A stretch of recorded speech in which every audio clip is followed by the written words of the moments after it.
안녕하십니까. 저는 서울대 아시아연구소 정호재 박사라고 합니다. 제가 오늘 강의할 대목은 한류와 아세안에 대한 이야기입니다.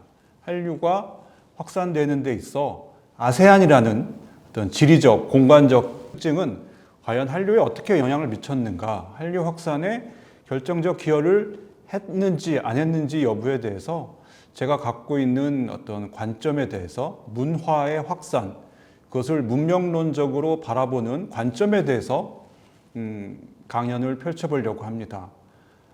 그래서 주제는 굉장히 단순하고 전에 강의하셨던 분들하고도 내용이 일맥상통합니다. 그것은 바로 한류가 아시아적인 현상이라는 거죠. 그 아시아적인 현상 속에서 우리가 살고 있는 이 동북아시아적인 관점에 대한 일종의 하나의 반론이 될 수 있겠고, 우리가 아세안을 이해할 때 한류 현상을 조금 더 정치하게 바라볼 수 있지 않을까 하는 문제의식에서 비롯된 강연 준비라고 할 수 있겠습니다. 우선 저는 그 한류에 대한 연구를 한 지는 좀 시간이 됐는데, 그 이유는 제가 이제 그 언론 필드, 그러니까 기자로서 꽤 오랫동안 일을 했기 때문입니다. 그래서 이제 그런 그 현장에서 한류가 확산되는 과정을 조금 더 현장에서 면밀히 볼 수 있었고, 그 이유에 대해서 사실 굉장히 궁금해 했었습니다. 과연 우리가 2000년대 이후에 목도했던 이 한류라는 것은 중국에서, 일본에서, 그리고 이제 서구에서 점차적으로 인기를 끌게 된 이 한류 현상이라는 것은 도대체 이제 한국과 어떤 관계가 있느냐, 한국이라는 체제, 한국이라는 시스템이 도대체 어떤 장점을 가졌길래 세계인들이 한류에 열광하고 한류에 관심을 갖게 됐는지, 뭐 그런 궁금증을 갖고 있었는데, 이제 제가 이제 공부했던 이제 아세안이라는 필드가 굉장히 한류를 이해하는데 큰 도움이 되었습니다. 그래서 그런 고민에서 쓴 책이 아시아 시대는 K-팝처럼 온다라는 책이 되겠고요. 그다음에 다시 K를 보다, 이렇게 이런 연구서, 그다음 대중서를 통해서 한류 현상과 관계를 맺었습니다. 저는 그리고 주로는 동남아시아, 싱가포르에서 공부를 했고요. 이러저러한 이제 싱가포르 젊은이들을 통해서 한류 현상을 조금 2017년 이후의 한류 현상, 특히 이제 아세안에서의 한류 현상에 관심을 많이 갖고 있었습니다. 그래서 제가 갖고 있는 오늘의 이제 문제의식은 이런 겁니다. 한류는 어떻게 전 지구적인 현상이 될 수 있었는가? 그 과정에서 아시아, 특히 아세안의 역할. 우리가 이제 아세안이라고 하면 이제 동남아시아라는 걸 잘 알고 계실 거라고 믿습니다. 이런 이 한류 현상에는 한국인들의 그 자부심이 깔려 있죠. 한국이 1960년대 저개발 국가에서 2000년대 중진국을 거쳐서 이제 선진국으로 진입하기까지의 큰 과정에 대한 한국인의 자부심이죠. 그래서 한류 현상이라는 것은 우리가 세속적으로 접근하면 선진국 현상이라고도 설명할 수 있습니다. 우리가 선진국이 되었기 때문에 한국인이 소비하는 문화, 라이프 등을 타국에, 혹은 뭐 선진국이든 혹은 중진국이든 저개발국이든 우리가 하나의 롤 모델이 된다는 거죠. 두 번째 관점은 이 한류라는 것이 동아시아적인 현상이라는 거죠. 그러니까 한류가 중국, 그리고 일본, 타이완 등지와 이제 교류를 통해서 그들의 시장을 공략하는 과정에서 경쟁력을 얻었다는 거죠. 그러니까 동아시아 문화라는 게 있지 않습니까? 우리가 익히 알고 있던 불교, 유교, 혹은 그 한자 문명권, 혹은 동아시아 공동체적인 어떤 체제적 관점들, 이런 것들이 우리에게는 깊게 깔려 있죠. 그래서 이제 두 가지적인 관점, 선진국과 어떤 동아시아적 현상, 이 두 가지 관점에서 주로 한류를 보고 있고, 이런 한국이 세계화되는 과정에서 자연스럽게 어떤 동아시아적인 어떤 이 문화권, 문명권인 일부인 한국이 세계적인 어텐션을 얻었다는 것이 우리의 일반적인 한류에 대한 인식입니다. 그 과정에서 이제 제가 궁금해하는 점은 아세안은 한류 확산에 어떤 영향을 끼쳤을까라는 점입니다. 굉장히 많은 분들이 한류가 동남아에서 인기를 끄는 것을 너무도 당연하게 여기고 있는 거죠. 그 이유는 아세안이 우리보다 경제적으로 취약하고 문화적으로 열등하다고 보는 관점이 있기 때문입니다. 과연 그러한가라는 저는 의문을 갖고 있고, 그 다음에 오늘의 어떤 결론적인 관점은 그 아세안이라는 초다양성의 문화권이 한국 근처에 굉장히 강력하게 한류 현상을 돕고 추동하고 격려했기 때문에 이 한류 현상이 이 아시아를 넘어서 유럽과 미국 등지, 심지어 남아프리카와 그다음에 중동을 넘어 아프리카까지 확산될 수 있지 않았을까라는 것이 저의 하나의 결론이 되겠습니다. 제가 2017년도에 싱가포르에서 이제 공부하던 시점의 일을 하나 소개해 드리려고 합니다. 그 당시에 한국에서 가장 인기 있었던 아이돌 중에 한 명인 샤이니의 종현이라는 멤버가 있었는데 이 친구가 그해 12월에 굉장히 안타까운 결정을 했습니다. 당연히 한국에서도 큰 뉴스가 났었죠. 한국에서 K-팝 아이돌이 안 좋은 선택을 하는 것은 그 당시에 굉장히 일반적인 게 아니고 자주 있었던 일이었어요. 우리도 알고 있지 않습니까? 그들이 갖고 있는 스트레스라든지 그들의 어떤 계약관계의 불공정성 혹은 어떤 인간관계의 어떤 그런 여러한 다양한 요인들이 그 하나의 아티스트에 대해 가해지는 한국적인 압박이 엄청 거세죠. 그래서 그런 과정에서 이 친구의 그 비보가 싱가포르 젊은이들한테 전파가 된 거죠. 저는 그날 학교에 있었는데 그 대학생, 20대 초반의 대학생들이 그 뉴스를 접하고 보였던 반응에 대해서 저는 굉장히 놀라움을 금치 못했습니다. 이들이 굉장히 슬퍼하고 분노하는 감정을 적극적으로 토로했다는 거죠. 마치 제가 한국에서 90년대에 보았던 어떤 스타와 팬의 관계를 저는 20년이 지나서 싱가포르에서 너무 동일하게 그걸 겪었습니다. 저도 굉장한 충격이었어요. 왜 그랬냐면은 저는 이들이 한국의 어떤 아이돌 혹은 이제 가수들에 대해서 어떤 인간적인 혹은 친밀한 유대감을 갖고 있을 거라고 생각했지만 이 정도로 클 거라고는 상상을 못 했거든요. 그래서 결국 이 친구들이 그날 바로 연락을 통해서 팬들이 공원에 1000명 이상이 집결을 해서 종현을 위로하는 행사를 가졌습니다. 그래서 왜 그랬는지를 저도 한번 물어보고 다녔어요. 왜 종현이라는 스타가 싱가포르에서 가지는 의미가 이렇게 컸는지. 그래서 물어보니 이 친구들이 2008년에 데뷔를 했는데 이 친구들이 그 싱가포르의 K-팝이 처음 확산되는 어떤 그 결정적인 순간에 어떤 굉장히 키 역할을 했다는 거죠. 그래서 이제 소녀시대라든지 동방신기, 샤이니 이런 SM의 어떤 2세대 그룹들이 그 동남아시아로 활발하게 투어 활동을 벌였다는 사실도 알게 됐고, 그 다음에 그들과 팬들과의 관계가 한국과 못지않다는 사실도 알게 됐습니다. 그래서 결국은 이런 아시아 대도시들의 문화적인 소비 현상과 그 다음에 젊은 층들의 태도가 한국의 서울 혹은 부산 혹은 한국 어디서 벌어지는 현상과 차이가 없다는 거죠. 그들이 갖고 있는 K-팝 아이돌에 대한 감정이 그토록 강하고 그들이 끼치는 영향력에 대해서 새삼 실감할 수 있는 중요한 기회였습니다. 이 말인즉슨 이런 사건이 보여주는 것은 이 한류 현상이라는 것이 단순하게 엔터테인먼트 영역에 한정되는 것이 아니라 생각보다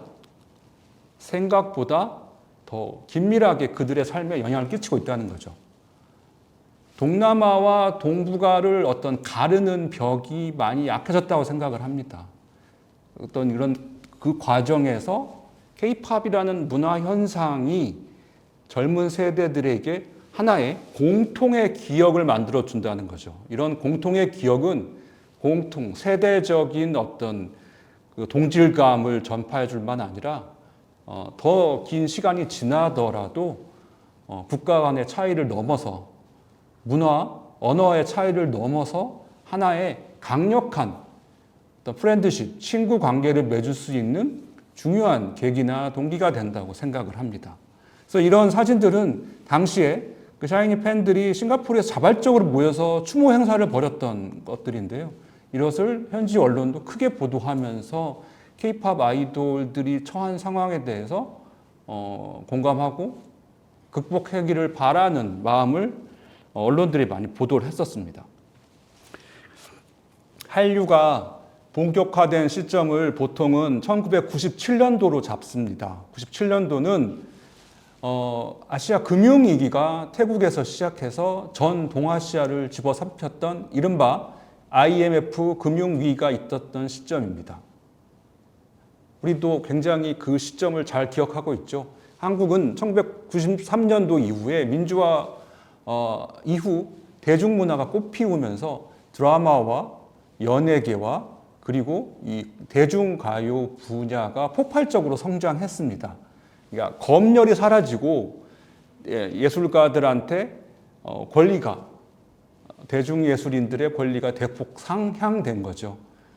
미디어적으로는 멀티미디어 다채널 시대가 도래했습니다. 공중파 중심에서 케이블 채널이 확장되면서 다양한 콘텐츠에 대한 수요가 전 세계적으로 확산됐고 특히 경제 발전이 굉장히 빠르던 이 동아시아에서도 그런 현상이 반복됐습니다. 왜냐? 중국이 개방하고 베트남이 개방하고 캄보디아 내전이 끝나는 등 어떤 동아시아가 어떤 금융위기로 상징되는 탈냉전 효과를 보기 시작했다는 거죠. 그래서 굉장히 빠르게 컨텐츠에 대한 수요가 늘어났습니다. 그러다 보니까 그 당시에 가장 인기 있었던 아시아 글로벌 컨텐츠는 홍콩의 컨텐츠였죠. 기억하실 겁니다. 홍콩의 무협 영화, 코미디 영화가 있었고 홍콩의 MTV라고 불리는 굉장히 유명한 홍콩의 4대 천왕 가수들이 있었죠. 그리고 더 강력했던 것은 바로 J-팝이라고 불리는 J-드라마라고 불리는 일본의 컨텐츠였습니다. 이 홍콩과 일본이 양분하던 이 동아시아 컨텐츠 시장에 이 한국의 컨텐츠가 1997년 이후에 새롭게 떠오르기 시작했습니다. 앞서 말했듯이 이 금융위기가 촉발한 국경이 낮아졌고요. 그리고 이제 값싼 컨텐츠에 대한 수요가 폭증한 겁니다. 그 어떤 니치 마켓에 한류가 정확하게 포지셔닝을 하게 된 겁니다. 왜 그랬을까요? 앞서 말했듯이 경제적인 이유가 분명히 있죠. 하지만 경제적인 이유만으로 설명이 되지 않습니다. 왜냐하면 값싼 컨텐츠는 전 세계에 굉장히 많이 있거든요. 바로 한류 컨텐츠가 갖고 있는 동아시아적인 특징, 바로 중국적인 문화와 그리 멀지 않고 일본적인 첨단 문화와도 멀지 않고 그리고 홍콩의 대중문화의 장점을 잘 흡수한 굉장히 독특한 컨텐츠였다는 거죠.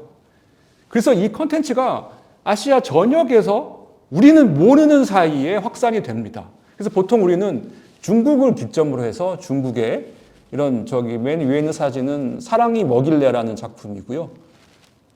아래에 있는 것은 질투라는 작품입니다. 가을 동화는 2000년도에 나온 건데 이런 그 사랑이 뭐길래 질투 이런 드라마는 1992년 3년도에 제작되고 유통된 드라마들인데 97년도에 좀 늦게 사랑이 뭐길래는 97년 그 다음에 이렇게 유통이 되면서 사랑이 뭐길래는 중국에서 폭발적인 인기를 끌고요. 이런 질투라는 드라마는 자연스럽게 어떤 일본 문화의 어떤 유사성 때문인지 대도시에서 굉장히 큰 호응을 얻게 됩니다. 근데 이런 것들은 이제 일련적으로 보게 되면은 한국의 어떤 문화 경제적인 존재감이 그 아시아에서 세계 시장에서 이제 확산된 결과라고 보는 게 합당하겠죠. 그런데 우리가 이런 한류의 시작이 동아시아, 특히 이제 동북아시아와 동남아시아에서도 거의 동일하게 일어났었습니다. 우리는 그걸 잘 주목하지 않고 있죠. 바로 동남아시아의 나라들, 베트남, 필리핀, 인도네시아, 말레이시아, 싱가포르 등지에서도 이미 97년부터 한류 드라마가 아름아름 퍼지기 시작했고 K-팝 역시 마찬가지입니다. 거기에도 우리와 굉장히 깊은 동질성이 있었기 때문입니다. 베트남의 사례를 한번 보겠습니다. 베트남도 이미 1996년부터 한류 드라마가 수입되어서 폭발적으로 확산되기 시작했습니다. 배경은 같습니다. 베트남도 도이모이 정책이라는 80년대 중반에 시작된 개혁과 개방 정책으로 나라가 빠르게 변해가고 사회 질서를 굉장히 과거에는 어떤 공산주의 사회주의에서 자본주의로 변하는 과정에서의 어떤 사회 질서를 유지할 수 있는 수준의 컨텐츠를 제공할 수 있는 나라가 선진국 한국이 거의 유리했다는 겁니다. 물론 일본도 있었겠죠. 하지만 일본 컨텐츠는 너무 비쌌고요. 한국의 이미지는 굉장히 좋았죠. 한국은 이미 90년대에 베트남 경제 진출, 경제의 어떤 조력자 그리고 파트너로서 굉장히 활발하게 진출했습니다. 베트남은 바로 중국의 아래에 있죠. 그렇게 한국과 멀지 않은 동네인데 베트남에서도 이미 90년대 후반에 한국의 거의 모든 드라마, 뭐 아들과 딸이라든지요. 아들과 딸도 굉장히 오래된 드라마입니다. 그 다음에 SBS가 개국하면서 생겼던 그 굉장히 좋은 드라마들이 굉장히 발빠르게 베트남에서 거의 공짜로 퍼졌죠. 그래서 그 결과는 무엇이냐? 현재 베트남과의 한국과의 굉장히 긴밀한 유대 관계입니다. 경제, 정치적인 측면을 포함해서 문화적, 사회적으로도 한국에 가장 많이 오는 노동자들의 수출국이 베트남이고요. 한국인과 가장 많이 결혼하는 어떤 것이 중국 다음으로 당연히 베트남입니다. 중국 다음에는 무조건 베트남일 정도로 그리고 현재 베트남의 한국 기업들이 굉장히 많이 진출해 있죠. 그만큼 동남아시아의 한류도 중국과 일본 못지않게 강했고 그것이 만들어낸 가장 강력한 효과를 갖고 있습니다. 베트남만 그런가? 당연히 아닙니다. 필리핀 역시 90년대 후반에 베트남과 거의 동일한 과정을 거쳤고요. 조금 시기적 차이는 있지만 그런 한류 현상은 인도네시아, 그 남쪽인 싱가포르, 그다음에 태국까지도 점차 확산되면서 동남아시아에서 굉장히 큰 일대 전환점을 맞이하게 된다는 것이 저의 관찰과 연구 결과입니다. 그래서 이 한류 현상이라는 것이 우리가 일반적으로는 동북아시아적인 현상이었던 걸로 우리가 착각하기 쉽지만은 한류의 발전 과정에서 상당히 많은 작품들이 동남아시아에 소개가 됐고 그리고 2000년대 초중반에 많은 스타들이 동남아시아 시장에서 큰 역할을 했습니다. 동시에 동남아시아 팬들이 그 시장성이 한국 엔터 업계들을 굉장히 견고하게 지탱을 했고요. 또 그런 어떤 교류의 과정에서 K-팝이 글로벌성, 동남아가 가지고 있는 굉장히 다민족, 다종교, 그리고 굉장히 복잡한 사회 속에서 서로 커뮤니케이션을 하면서 저는 세계성, 보편성을 획득해 갔다고 생각을 합니다. 그래서 저는 오늘 이후 얘기에서는 주로 이제 아세안에 대한 얘기를 해볼까 합니다. 이 문화와 문명을 어떻게 구분하는지, 그리고 그것이 한류라는 것이 어떻게 우리가 문명적인 현상으로 이해될 수 있는지에 대한 이야기를 해보려고 합니다. 우선 아세안 얘기를 잠깐 짧게 정리해 보겠습니다. 아세안은 동남아시아 국가연합이라는 어떤 10개국, 정확히는 11개국의 어떤 모인 지역의 공동체를 이해하는 하나의 대명사죠. 보통 우리는 동남아시아라고도 얘기하고요. 아세안이라고도 대체해서 말하기도 합니다.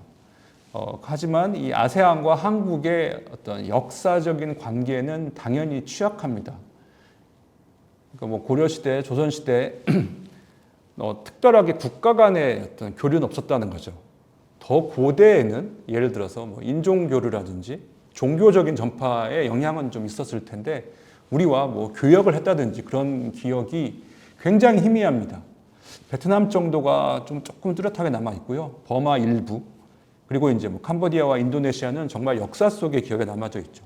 하지만 현재의 아세안은 우리에게 절대적으로 중요한 존재입니다. 교역량에 있어서도 항상 3, 4위를 달리고 있고요. 한국이 자원 수입, 석유를 제외한 거의 모든 자원을 동남아시아에서 가지고 있는 비율이 굉장히 높습니다. 세 번째는 인력도 있겠죠. 한국이 힘들어하는 3D 업종이라든지 혹은 우리 노동 생산성이 떨어지는 저임금 노동은 거의 모든 기업들이 동남아시아에서 공장을 운영하면서 한국은 동남아시아 없이는 현재의 경제 규모를 유지할 수 없을지도 모르겠습니다. 더 중요한 지점은 아세안이라는 지리적인 위치 자체가 한국의 거의 유일한 지정학적인 탈출로라는 거죠. 한국은 사실상 강대국에 끼어 있는 굉장히 어려운 국제 정치, 경제적인 환경에 있습니다.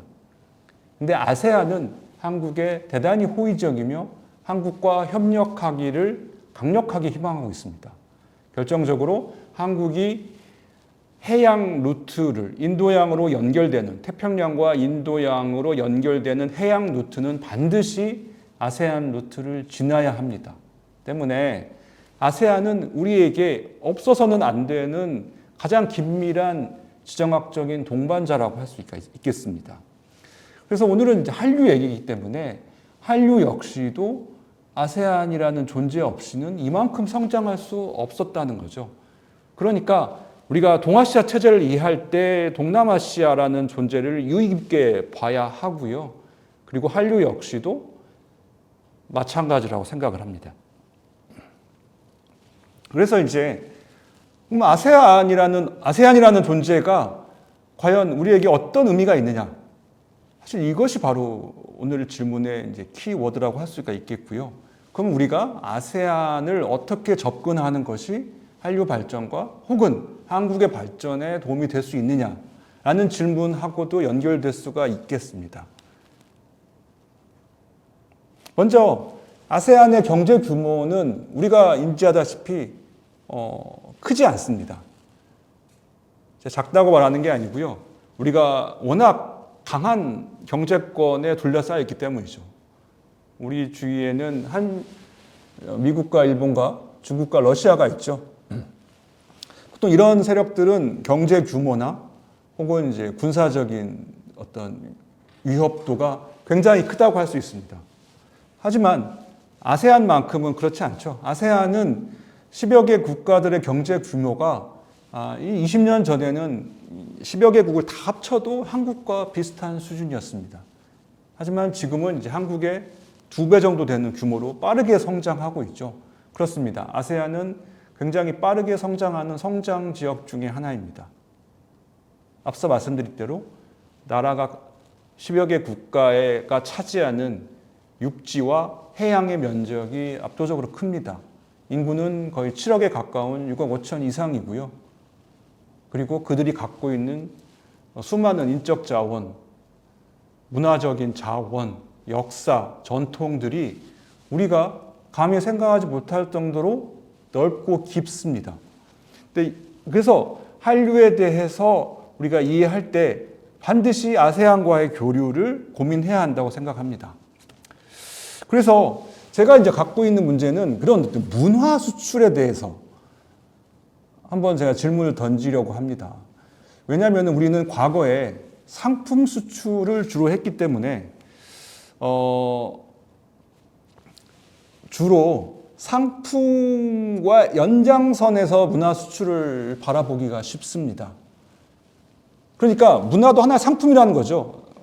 아티스트를 공연을 하고 앨범을 팔고 TV 드라마를 얼마에 팔고 이런 어떤 상품적인 상품 수출의 문제로 계속 그것을 바라보기 때문에 아세안 시장은 작잖아. 이런 어떤 관점이 성립하는 거죠. 그래서 이것은 저는 잘못됐다고 생각을 하고요. 문화를 전파한다는 것은 상품 수출과는 다른 더 크고 깊은 의미를 갖고 있습니다. 그러니까 뭐 돼지고기나 농산품이나 공산품 수출과는 다르다는 거죠. 우리가 과거에는 뭐 태권도라든지 김치 이런 것들을 우리가 한류의 상징이라고 여겼던 때가 있지 않습니까? 근데 지금은 그렇지 않죠. 뭐 게임이라든지 혹은 굉장히 막대한 액수가 투여되는 드라마, 그다음에 웹툰, 한국의 어떤 시스템, 이 가버먼트 시스템, 예를 들어서 굉장히 복잡하고 정교한 시스템까지도 우리는 지금은 K라는 말을 붙여서 한류로 설명을 하고 합니다. 결국 한류라는 것은 한국의 어떤 복잡하고 정교하고 그리고 많은 사람들이 공평한 대우를 받을 수 있는 어떤 공정한 시스템을 말하는 거일 가능성이 높습니다. 그래서 한류라는 것은 일종의 지식산업이고 그런 문화라는 것은 결국은 한 나라, 한 사회가 가지고 있는 문명적인 힘에 기반을 한다고 생각을 합니다. 그래서 한류 역시도 일종의 문명적인 현상으로 바라봐야 한다는 건데요. 안타깝게도 우리는 문명에 대한 어떤 그런 문명론에 대한 담론이 좀 취약한 측면이 있습니다. 문화와 문명에 대한 어떤 차이랄까요? 거기에 대한 인식이 좀 부족한 거죠. 그래서 문화라는 건 우리가 갖고 있는 하나의 사회의 어떤 우리가 공통으로 누리는 라이프 스타일이라고 한다면은 문명이라 하면 그것을 우리가 어떤 경쟁의 차원에서 해석한 하나의 강력한 시스템이자 사람을 포섭할 수 있는 실질적인 힘이라는 거죠. 그래서 이 문화와 문명은 굉장히 구분도 어렵지만 분명히 구분해야 할 필요성을 갖고 있는 개념이고요. 우리가 이제 아시아라는 이렇게 지역학 공부를 할 때는 특히 우리가 이제 문명에 대한 관점을 갖고 있어야 한다고 생각을 합니다. 그래서 문명은 두 가지 측면이 있습니다. 도덕적인 측면과 윤리적인 측면과 그다음에 실질적인 힘의 관점인 거죠.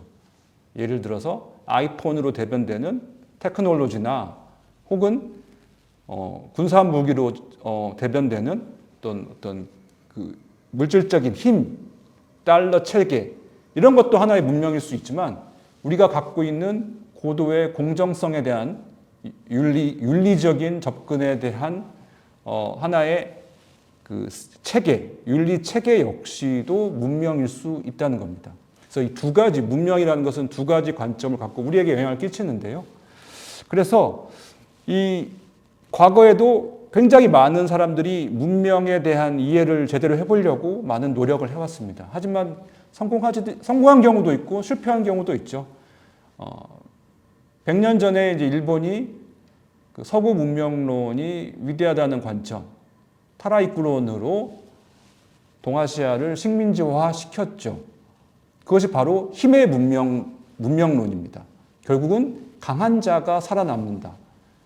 역사의 발전은 강한 자에게로 귀결된다는 어떤 그런 관점에 의해서 아시아는 문명적인 퇴행의 관점에 있다고 본 거죠.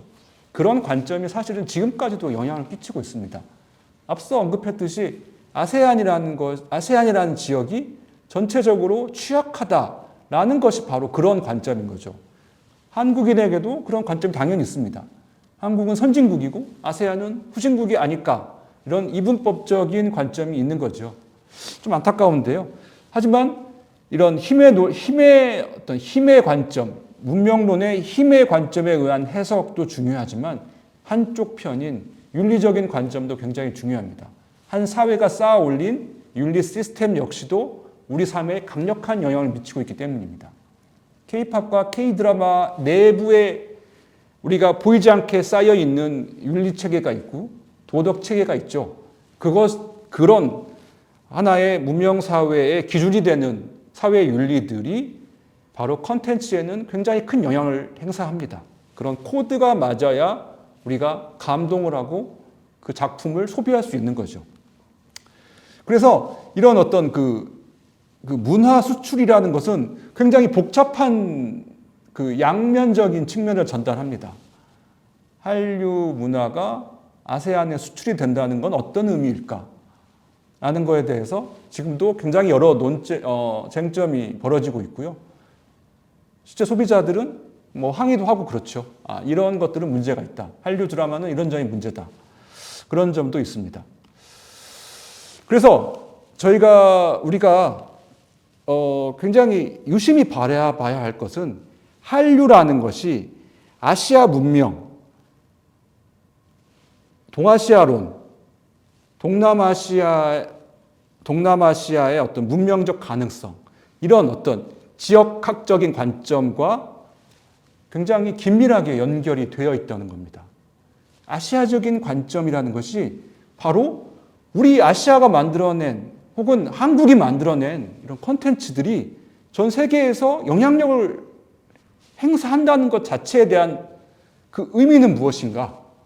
바로 한류 역시도 오랜 전통과 그다음 오랜 어떤 사회적인 타협 속에서 만들어진 아시아적인 문명의 결정체라는 거죠. 그것이 서로 교류를 통해서 서로 확대 발전해 나가는 과정에 있다는 겁니다. 바로 아시아 문명론의 하나의 중요한 한류는 연구 소재가 될 수 있다는 이야기입니다. 그래서 이런 어떤 문명론을 이루는 것은 바로 인종에 대한 담론과 종교적인 담론, 그 다음에 이제 정치 경제적인 교류와 가장 최근 우리가 겪고 있는 예를 들어서 베트남의 음악, 중국의 드라마, 혹은 일본의 문화 이런 것들이 현재 유튜브를 통해서 굉장히 우리가 자연스럽게 접할 수 있죠. 그런 모든 문명이라는 것은 교류와 경쟁의 결과라는 거죠. 운이 좋게도 현재는 한국의 대중문화가 아시아에서 혹은 세계에서 굉장히 큰 경쟁력과 의미를 지니고 있는 거죠. 그것이 바로 문명론적인 관점입니다.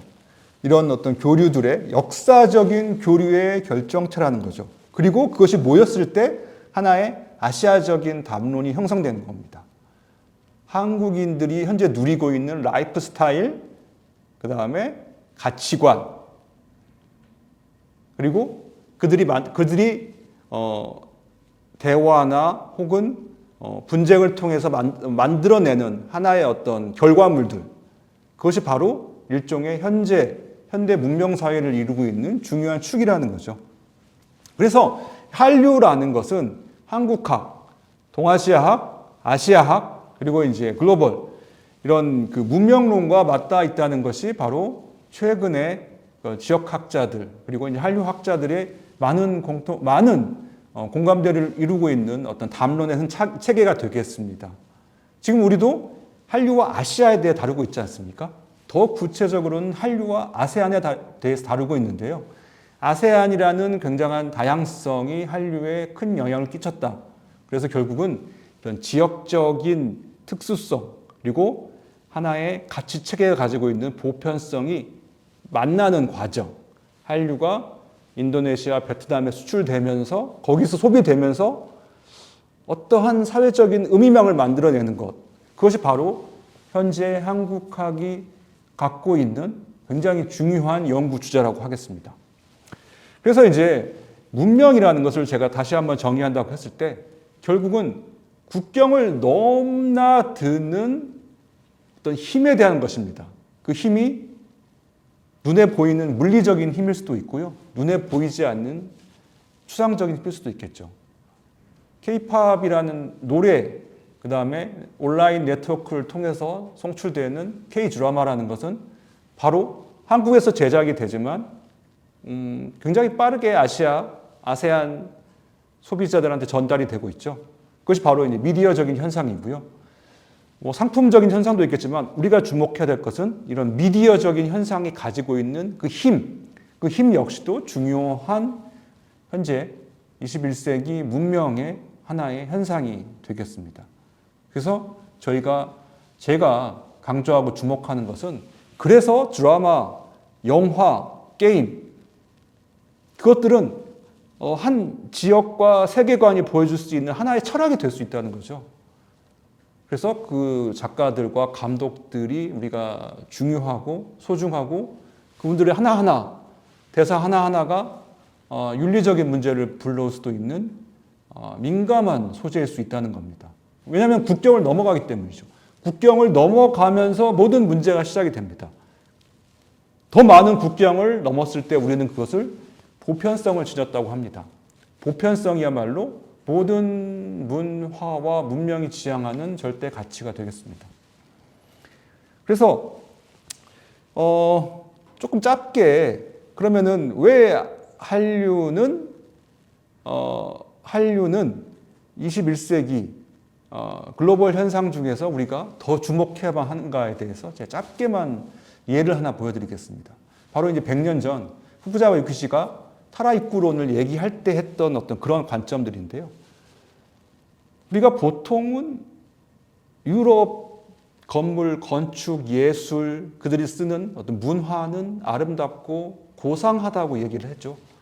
반면에 한국의 어떤 농촌 풍경, 지방, 서울의 뒷골목 마찬가지입니다. 이것도 아시아로 확산됐을 때 아시아는 약간 열등하다고 봤던 것이 지난 100년간의 주요한 흐름이었습니다.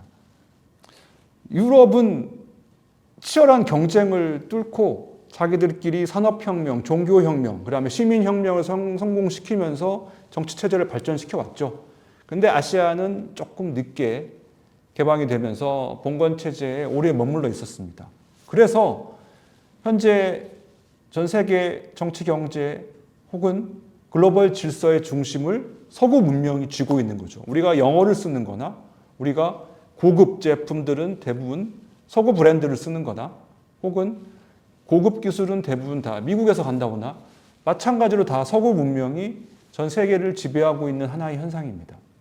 당연히 한류도 서구 문명의 막대한 세례를 받아서 이런 현재 어떤 한류의 컨텐츠 혁명을 이뤘다고 볼 수 있습니다. 한국도 짧은 200년의 시간 동안의 종교, 사회, 정치, 민주주의 혁명들을 차례로 성공시키고 결국에는 경제적인 성취까지 이뤄냈죠. 우리는 굉장히 빠르게 서구의 장점을 흡수하고 동양의 전통을 유지한 하나의 동아시아의 대표적인 문명권이라고 할 수 있겠죠.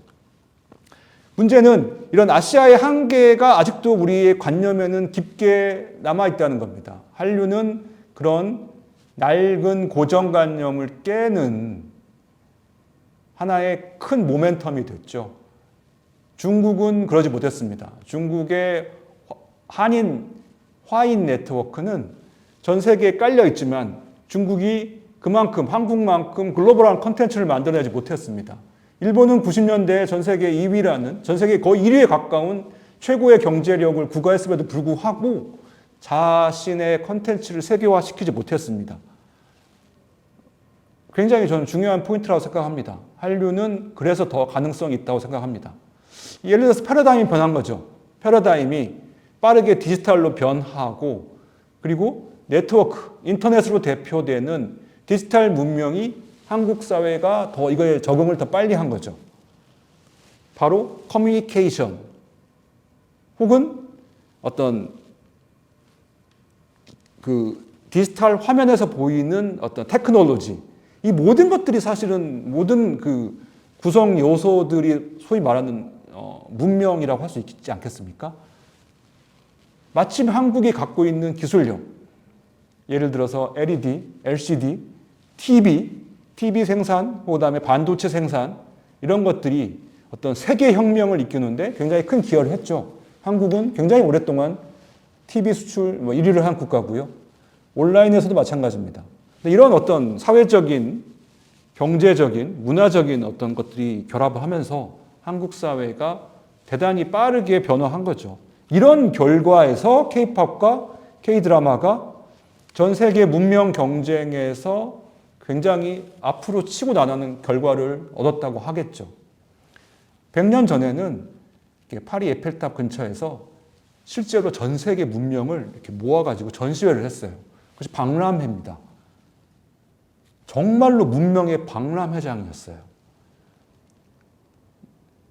최근 50년 동안은 그것을 대표한 곳이 백화점입니다. 스토어죠. 백화점에는 전 세계 최고의 상품들이 모입니다.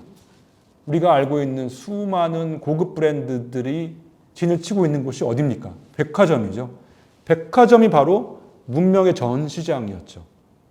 하지만 지금은 넷플릭스나 유튜브로 대표되는 온라인 미디어 플랫폼이 바로 물론 그것은 미국이 만들었지만 그 미국이 만든 플랫폼 위에서 가장 활발하게 컨텐츠를 생산해내고 그 컨텐츠를 아시아 전역 40억에 가까운 아시아 인구 전 세계 80억 인구에게 가장 빠르게 대응하고 있는 국가가 바로 한국 문화고 그걸 보통 우리가 한류라고 칭하죠. 그래서 K-팝과 K-드라마는 문명의 지위를 획득해 가고 있는 과정에 있다고 저는 생각을 합니다.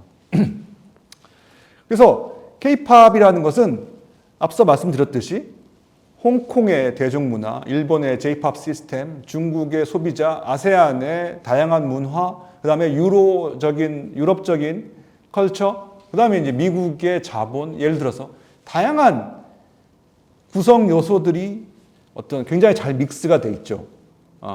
하나의 시스템입니다.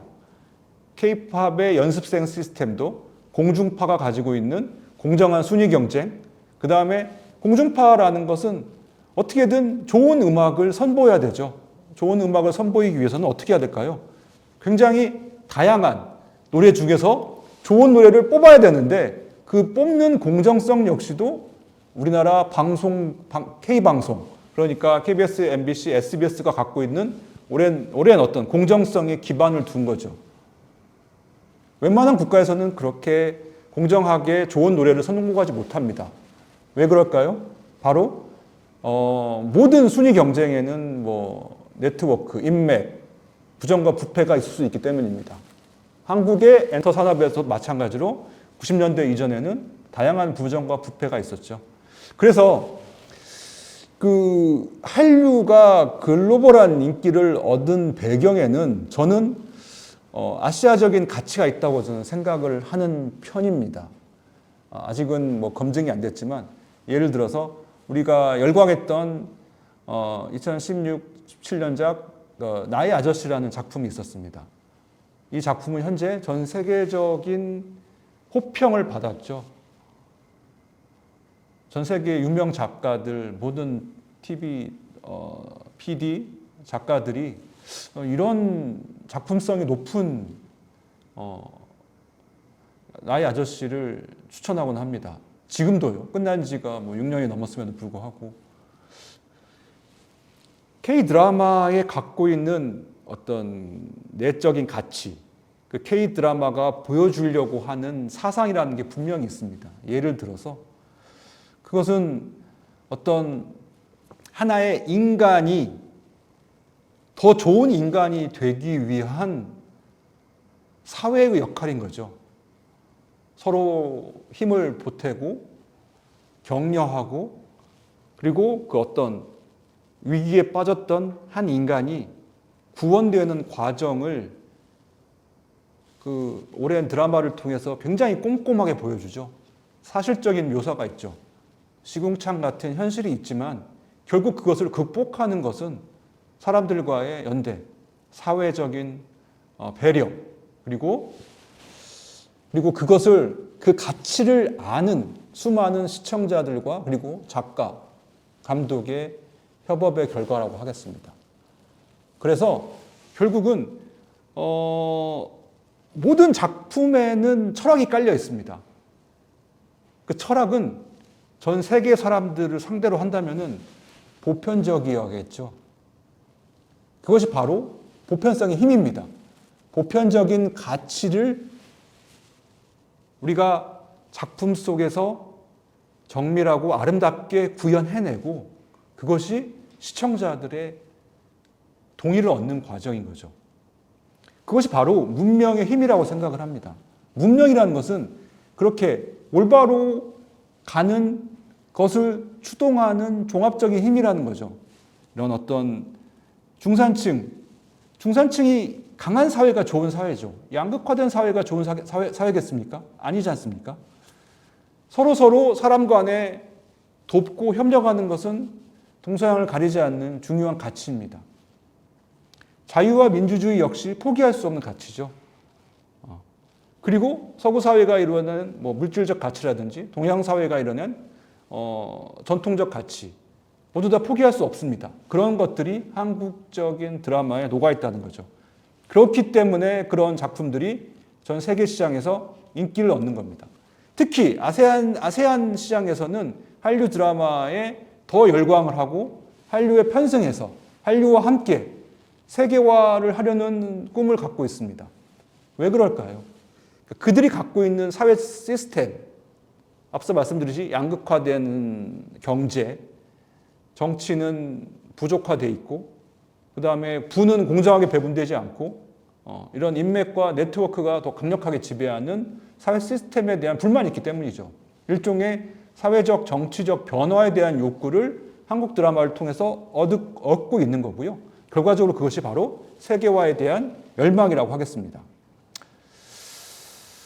그래서 결과적으로 말씀드리면은 저희가 이제 아세안으로 시작을 했고 결국 이제 문명론으로 가서 결국 이제 결론이 나게 되는데요.